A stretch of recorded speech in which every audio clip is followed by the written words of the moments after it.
WCA, Ocala, Gainesville, The Villages, 1370 AM, 96.3 FM, The Source.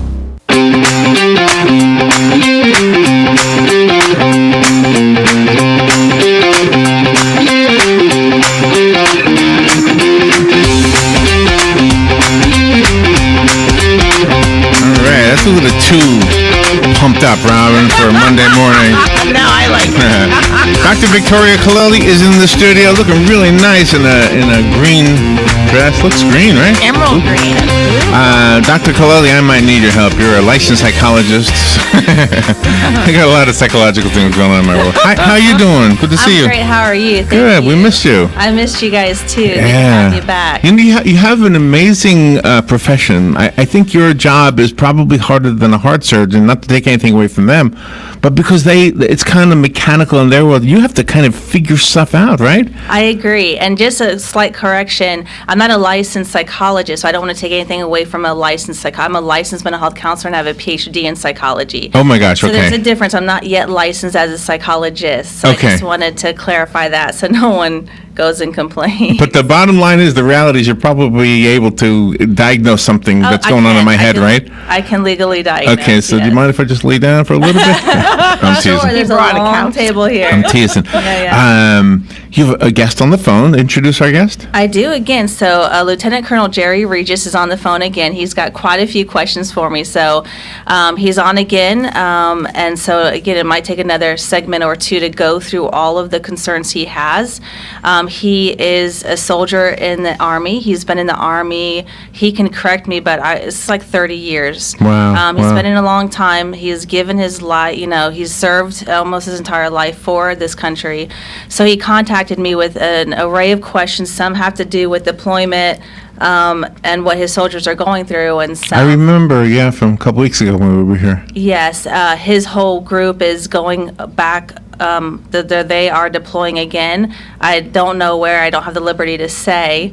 And so he's concerned for his soldiers and making sure he's doing the best by them. As a leader, I thought, kudos to you. He's not just concerned about himself. He's concerned about the soldiers he is in charge of. Yeah. But not just them, but their families. Sign of a good leader, by the way. Yes. Yeah, So yeah. his questions today, I think, are a bit more personal, but anyone who has parents dealing with this can relate. So I'm here again to give my services. So. Okay, well, good morning, Lieutenant Colonel Regis. Good morning, sir. How are you?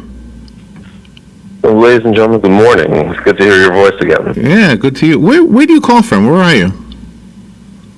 I'm actually calling from St. Louis, Missouri. Okay, yeah. And there's a unit that I'll be departing with, and they're coming out of California, and we'll be head back to the Middle East. My gosh.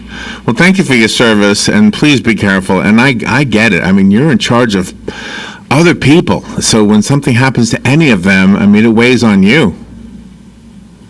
It does, and actually I was listening to your conversation earlier, and there are times where I thought to myself, geez, I really need to be laying down on the couch, probably venting myself to Dr. Colleli there. Does it help, Doctor, to have troops get some advance? Because I know we always hear when you come back from battle, the PTSD. What about before? Is there stuff you can do in advance? Yeah, and that's why I'm doing this. I've been on bases before, and I've seen the after effect. And I'm sure there's a lot of pre-work going on, but not enough that I saw and that I hear. But I think that's in anything, though. We always think of crisis mode. Right. Very rarely do we think prevention mode. And from what I see, I always know if you can be prepared for something, then that will take a lot of that heat away. Like if I have social anxiety, but if I'm prepared to give a presentation, that reduces my anxiety. So same thing, if I'm going to battle, the more I know, the more I can prepare, the more calm I am, even though it is still a bit frightening. Really? Even if you've been over, like Lieutenant Colonel Regis shared, he's still a little nervous, though he's done this many, many times, but he knows how to get his mind right. That's the key. Is that right? Wow. So if I can help soldiers get their mind right, then it will prevent some stress, like, oh, I already knew that was coming. Okay, let me be ready. How am I going to prevent it? And that we can do in any aspect of life. Say Thanksgiving is coming, and some people don't get along with their in-laws. Okay, this is going to happen. What can we do to prepare so that way it's not a big crisis when we get into it? Yeah. Okay, I already know what's going to happen. This is how I'm going to respond. And it really relieves a lot of that tension and stress. I get anxiety just watching a movie about Thanksgiving. Right? So, yeah, I do believe with anything, and especially for soldiers, and my heart really, as you can tell, goes out to them. The more we let them know maybe what to prepare for, and not just on the battlefield. I think Lieutenant Colonel Regis is really concerned about them preparing their families, because they need that familial support. If they don't have that, that can affect them in the workplace. So if they can prepare their loved ones, their kids, their spouse, and then how do they deal with that when they're overseas, that's going to be a big help. So it's not just what are they going to see on the battlefield, but what is their family, what do they have to deal with while their loved one is shipped over? Well, Lieutenant Colonel, are you able to discern between the people who you oversee who are more likely to be affected, and do you weed them out? Is that a fair way to ask that question, even? Well, you would have to know enough about their circumstance and their personal background to kind of get a sense of, okay, who will have some hiccups, maybe who will have some speed bumps, and then who, you kind of form an opinion in your mind, and who looks like, all right, if I don't pay attention to them, provide a little more support, provide a little more encouragement, how likely are they to have some sort of, emotional episode? I was about to say breakdown. I don't think that's the word, because it's more one of those things where the symptoms start to show, before, say, the car has a breakdown. But if you don't recognize the symptoms first, then that's when you're headed towards some trouble. And even though they each have individual skills, how do you encourage them to work as a team so they don't have that anxiety that somebody's going to let them down? Well, it's one of those things where before deployment, we train together so much, so hard, and so intense that a lot of times it's more intense than what we're going to encounter. So in that intensity and in the ferocity of the training, that's when you start to see the cracks, because the point of the training is to push things to their limits and see where the strain is, to see where, there's a pinch in the gears. And usually in the training, you'll discover quite a bit. Not always, but usually in the training. And I know there's no correlation, but a little bit. So I was an athlete my whole life, and athletes train the same way. They train harder, longer during practice, so when there's a game, it's easier. So like in running, they would run 5 miles, but with the meet, they only had to run 2. So all the sports I was in, we always trained longer and harder than what the actual sport would necessitate. So is there I don't know, like a formula? I hate to make it seem simple, but it seems like it's not simple. But is there a simple way? And if I could just kind of throw in a little extra piece to that question, does religion play a role? Like, will my faith help me in some way that maybe somebody who doesn't have that same faith? That's a great question. I can only answer from someone who has faith. I know for me, as someone who believes in that, it helps me every day. Me too. It helps me every day knowing, just having that support, having that love, knowing if something happens, where we're going to go. It helps me every day. Those who don't have faith have whatever, whether it's their family, they have something as well. It's funny you bring that up. Because I've been talking to chaplains lately, so that's something I'm going to be doing as well. Someone who has faith, I think that's really a great support system. And I know in the military they have chaplains of all denominations to help their soldiers, and they deploy with them, they're in the field with them, they train with them, and whatever faith-based belief they have, they help them with it. They pray with them, whatever it is. Yeah. that their belief system is. There's a complete respect in the field for it. Even if we have different faiths, that doesn't matter. You have your faith, and I'm going to help you with that the best I can. There is no judgment. There is nothing condescending.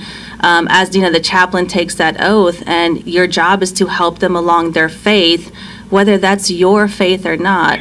It's irrelevant. Very smart. I think it's so smart of the military that they have chaplains, and exactly what you just described. Because we've known a rabbi who was a chaplain, and obviously many of the troops he worked with were also Christian, and he had no problem with it, and they had no problem with him. Yeah. I believe that the chaplain from the New York Fire Department in September 11th, the guy who died, he was Catholic, of course. He was a priest, but he was also gay. And that didn't affect anybody at all. So I think you're right. That's a good point too, Bram. I know quite a few. I counsel quite a few. Whatever, the homosexuals, lesbians, transvestites. Very few people will counsel them because of their faith, based on well, isn't the number one thing? Oh, really? Is love thy neighbor? Yeah, we're not supposed to. And so they come to me because I don't judge them. And I even say that word them. It's their people. No, you're right. And their belief and what they do is their business. And your business is faith-based. That's it. Is to love the person, help them to be their best self. And I know it helps with soldiers, and there's soldiers who go through that as well. So, they just want that support and know that they're part of that group. They're going to be supported and loved no matter what. Then they can do their job. When they don't have to worry about that, and when you have someone next to you that could save your life, that needs to go out the window. Absolutely has to go out the window, Lieutenant Colonel, first of all, am I addressing you correctly? Please correct me if I'm wrong. Do I use one of those two titles? Just both of them? It's Lieutenant Colonel. It's almost like saying, hey, I'm a Colonel Junior, and then eventually I'll grow up to be a full colonel. I guess that's the best way to look at it. Okay, so we're okay by saying Lieutenant Colonel. That's right? You got it. And everybody else is definitely works. Everybody else is picking on me right now, listening. So, as a non-chaplain yourself, do you sometimes have to have the role of a chaplain in a way? I wouldn't say it's the role of a chaplain, but definitely the role of a mentor, and definitely a sounding board for soldiers when they have opinions, when they have a question, when they feel themselves sort of drifting. And if you can just talk to them, and here's the thing, here's the magic of it all. It's not the advice that I'm giving them that seems to help the most. It's them being able to say it out loud and then hear what they're saying. And then you allow them the time and the freedom to express themselves, and suddenly they're like, you know what, I think I'll go with plan B. And I'm thinking to myself, well, I haven't really said anything the whole time, but okay, if you come to a decision, then by all means. He hit it on the head. As counselors or therapists, we don't tell anyone what to do. For many reasons. One, we don't want to be held accountable if that decision goes foul. For two, we only know what they're telling us. We don't know everyone else's perspective. We don't know the whole story. We only know what they're telling us. So he said exactly what we do is we're the soundboard. So we give the confidentiality to this person to share their deepest, most maybe scariest thoughts. It stays with us, and then they get to hear that out loud. We can ruminate it in our head all day long. It doesn't do anything. So either it has to be written down so they can see it, or they tell someone so they can hear it, and that's basically what we do. That's amazing. We also match what they say that maybe maybe they contradict themselves, or their body language contradicts what they're saying, and we bring that up. Sometimes people don't realize, oh, did I say that? Oh, I was smiling when I said that. And you bring that up front, to the surface, and let them realize that maybe this isn't the right thing. If you're smiling, but yet, or you're crying, but you're talking about this, it seems to me this is upsetting you. Some people don't even realize their facial expression, their body movements, and you bring that to their attention, like, hey, but you're crying when you say that, or you're shaking when you're talking. This must have been a scary time. So it brings that to light, that emotional piece, but also that disclosure, and you're like that safety net. Okay, this is a safety net. You're safe disclosing with me. There's no judgment here. Feel free to say what you need to say. And then for them to hear, oh, well, you're not alone. Not to minimize what you're going through, but you're not the only one. I've heard this 5 times this week, and they just, oh, really? Yes, so you're not. A lot of people think they're the only ones feeling that way, or the only ones That does going help through sometimes, it. yeah. Yeah, and definitely not to minimize, because everyone's still, their story is unique. But no, sweetie, you're not the only one who. Sweetie. Yeah. Well, if you have that rapport, then. Yeah. You know, because some people, or like I know personalities, I know temperaments, if they might need a hug, no one's hugging them. Like, and I'll say, can I give you a hug before you go? Yeah. You have some people who, they don't want you touching them. Okay, well, nice to meet you, thank you. You have to know the respect. Like some people say, well, I want to be like this. Why aren't they that way? They're that way. You have to respect how they are. They're not loud or they don't want to be touched. That is okay. I want them to know it's okay to be themselves. You both have a tough job. And Lieutenant Colonel, when you are with your team, how do you get them to focus on the job that they're going to do when they're deployed and make them feel that their family members are going to be okay when they're gone so they don't have to worry about them? Well, it's a very good question, and there's 2 ways to always approach it. Or I should say, 2 things that I feel needs to be done based on my experience. Number 1, when it comes to getting them to focus on their job, it has to be outlined very specifically what will be your duties while you're there. What do I expect of you beyond your duties, meaning the specified tasks and the implied tasks. The specified tasks are the ones that I'm telling them. And the implied tasks are the ones that, well, they need to figure that out as part of the sequence of events of doing their job. So that's first. You have to outline it. You have to let them know what the consequences are of their job failing, who it will impact, and how it will affect the effort. That's number 1. But when we're focusing on their families, you got to back off and take I would say, a softer approach. You have to let them know that I will always, as long as the mission makes it available, I will always allow you to reach out to your family, send them gifts, shop for them, call them, Skype with them, FaceTime, whatever it is that they need to do to make sure they maintain that connection. Because if they don't get that on a regular basis and don't feel that things are strong and on track at home, it's going to start to affect the job very quickly. All those movies with because they become utterly distracted. The Dear John letter storyline in the movie. Where the soldier finds out, I don't want you anymore, right? All of a sudden, you have to deal with that a lot or not that often? That is every deployment. I'm sorry to say. Every deployment we have to deal with those. There are sometimes turbulence in marriage, especially if the marriage is fairly new and the spouse hasn't had to deal with a deployment before. It might be a shock to their system how suddenly they're just gone. And for the most part, if you're married, sure, there's a lot you can do perhaps online or over the phone, but that spouse is now handling both roles while you're gone. They're handling the children, they're handling the finances, they're handling repairs to the home, they're handling the groceries. And guess what? That comfort they normally have when they get home or at the end of the day, as far as being together and spending time as a family, they don't have that. So that's kind of something they have to steel themselves against. Today's military is women and men. Do women serve under you? Absolutely. So is there a difference? Absolutely. We like to believe that we're all the same. But I'll say this, and I'll say this based on my observations, and that is a lot of times, men who have wives back home, the wives are absolutely phenomenal at multitasking and taking care of things. They can handle it very smoothly. What they miss, of course, is the comfort and the presence of their spouse, of their husband. But I'll say this for the women who are downrange, even if they're there doing their job, they have a hard time, I think, turning off that multitasking that they always do in their head. Like what gentlemen call back, and they're wanting comfort from their wives.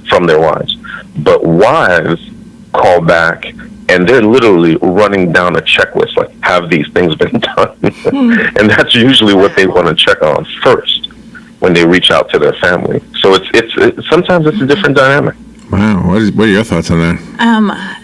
He doesn't give himself enough credit. The reason why we're here is he was asking me about how do I prepare my soldiers, especially for taking care of their families. Oh, wow. And so that's why he goes above and beyond, and I'm sure all bosses in the military do, but Lieutenant Colonel Regis, he understands the dynamic of family, and he wants to make sure that not only the soldiers have what they need, but he wants me to sit with them to talk, either talk with the wives or talk with the husbands, say, let's prepare. It's not just they're going away, but let's know that if your wife calls you from downrange, this is what she needs from you. If your husband calls you from downrange, this is what he needs for you. What can we plan before they go, the bills, so that all of that is already taken care of? Who can we put in supports for your wife when she needs the hug, when she needs that emotional support? That's what women need.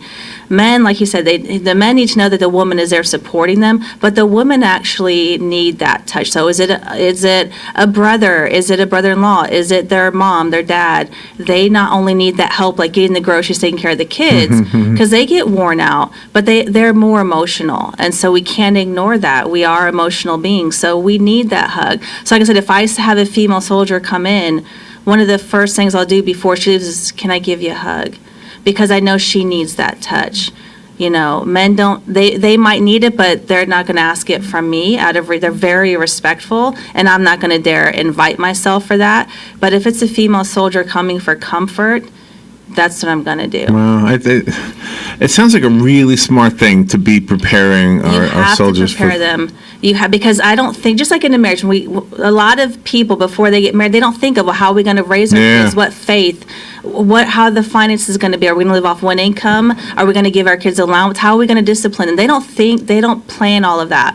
So when it comes, then it's like, oh, well, we are thinking differently. Let's get divorced. No, if we can plan all that before time, it saves a lot of trouble. So just like soldiers, their lives are on the line. It's a lot different. So if we can prepare them, especially ahead of time, well, this is how we're going to take care of the family while we're downrange. I'm going to call you every Friday if I can, or whatever.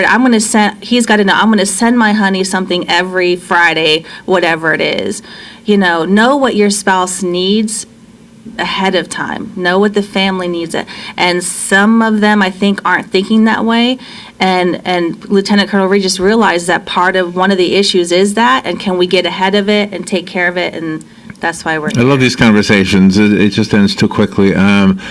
Lieutenant Colonel, thank you again for what you do. I have a question that's going to put you on the spot a little bit.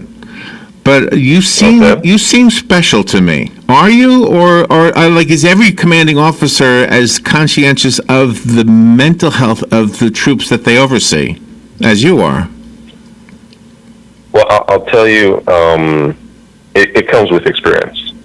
It's not that. Let's say I was, 10 years into my career instead of 30 years into my career. Of course, back then I was more full of let's just call it ambition and vinegar. Okay, since we're on the public radio, that's good. Well, that was good. I was more full of ambition and vinegar, and guess what? That wouldn't be the first thing that came to mind. But over time, over multiple deployments, having experienced different leaders and observed, maybe the best of each one of them, I was able to kind of, form a plan in my head that I think would have made each one of them proud. But that's how I got to this point, because of their mentorship and because of the experience. And sometimes because even though I'm a military officer, sometimes I would have, non-commissioned officers, the sergeants, the sergeant majors, the platoon sergeants saying, hey, sir, you need to get your, head out of your butt. We got things to make happen right here. And you're like, oh, okay, it's time to focus. It'll even happen to us. But it really is a case where experience has taught me what to look out for that might not be on some of the checklists. Yeah. That's the best way to say it. Well said. Dr. Colleli, I think a lot of what you've said today probably applies to firefighters, police officers, even truck drivers, because they're away from home for so long, right? It's difficult. Good to see you again. Good to see you both. You look great. And Lieutenant Colonel Regis, right? I said the last name right? Thank you so much for being here. Thank you so much. Thank you for your service. Thank you both. Do you want to give out a number so we can call you? Thank you very much. Oh, yes. My work number, I'm going to give you my cell because I don't have the work number off the top of my head. So it's 352-216-8773. Very good. Thank you so much. Thank you for having me. All right, we'll be right back.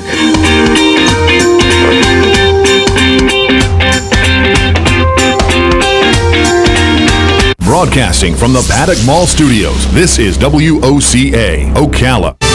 Fox News, I'm Chris Foster. Advisors to Joe Biden's presidential campaign have asked news networks to stop booking President Trump's attorney Rudy Giuliani, accusing him of spreading false, debunked conspiracy theories, accusing Biden of corruption and dealings with the Ukrainian government.